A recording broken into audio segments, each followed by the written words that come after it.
রাগের মাথায় আপনি সন্তানকে বললেন তুই মর, ফেরেশতারা বলল আমিন। তোর ভবিষ্যৎ অন্ধকার, ফেরেশতারা বলল আমিন।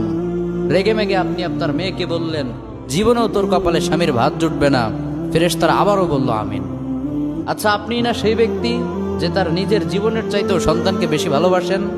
আপনি না সেই ব্যক্তি যে তার সন্তানের জন্য হাসতে হাসতে নিজের জীবনটাও দিয়ে দিতে পারেন?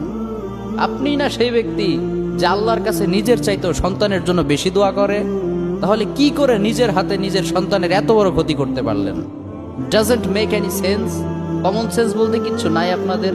আপনারা কি জানেন না আপনাদের রাগের মাথায় বদদোয়া করাগুলো ফেরেশতারা আমিন বলে?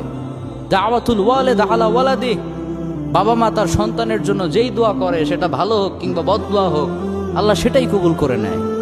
এজন্য খবরদার, নেভার কার্স ইউর চিলড্রেন। রাগের মাথায় কখনো সন্তানকে অভিশাপ করবেন না। খুব বেশি রাগ উঠে গেলে তার জন্য উল্টা